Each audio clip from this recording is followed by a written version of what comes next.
I found it by accident.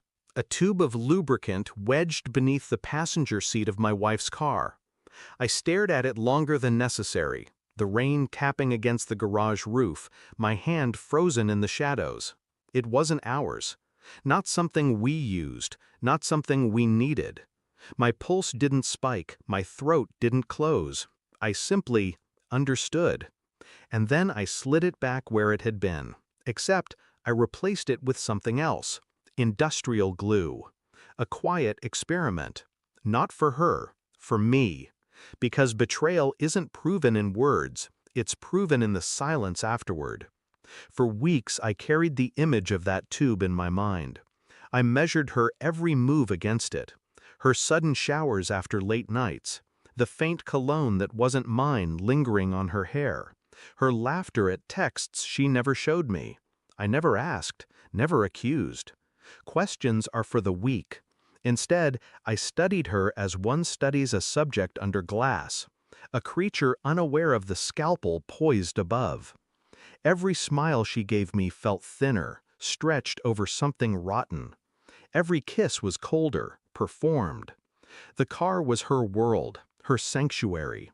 If the glue vanished, if it was replaced again, I would know. And when the truth came, I promised myself I would not scream, I would not shatter, I would simply end it. The glue disappeared 2 weeks later. She said she was working late. I tracked her phone instead. The tower pings didn't place her at the office. They placed her across town, in a residential street I'd never been to. I drove there once, parked in the dark, watched her silhouette move inside a stranger's window. Her movements weren't clumsy, hesitant, they were practiced, familiar. I didn't confront her, I didn't knock on the door. Instead, I documented. Receipts left crumpled in her purse, a second credit card under her maiden name. Phone logs scrubbed, but not thoroughly enough. Each piece built a mosaic of disloyalty. Each night she came home to me, her horses in bed, calm.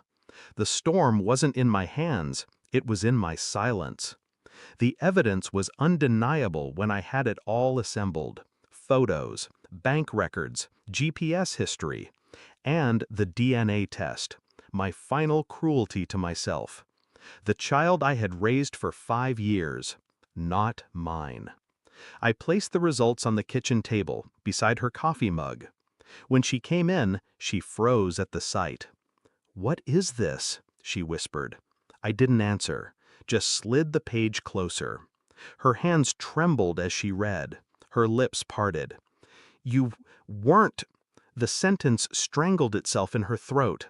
I didn't blink, didn't breathe. My silence said more than rage ever could. I pulled the rest of it out then, the receipts, the photographs, the second card. Laid them out like weapons, one by one. Her tears came fast, her excuses faster, but they collapsed under the weight of the evidence. "You don't understand," she choked.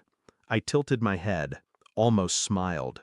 "No," I said, my first word all night. "You don't." Her face crumbled. She reached for me, desperate. I stepped back.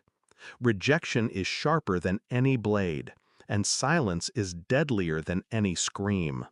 I left her there, surrounded by the ruins she had built with her own hands. The house is quiet now. She's gone, though her calls still try to reach me. I don't answer. I don't need to. Power isn't in exposure. Power is in withdrawal. Letting her rot in the echo of what she destroyed. The child? No, not mine. I will care for still. The betrayal was hers, not theirs, but her shadow has no claim here anymore. I feel no pity, no sorrow, no rage. Only clarity. Because in the end, the tube under her seat was never about lubricant. It was about truth. And I had already glued her fate shut the moment I found it. Thanks for watching. Don't forget to like, share, and comment. Subscribe now to Cheating Stories Insight World for more amazing stories.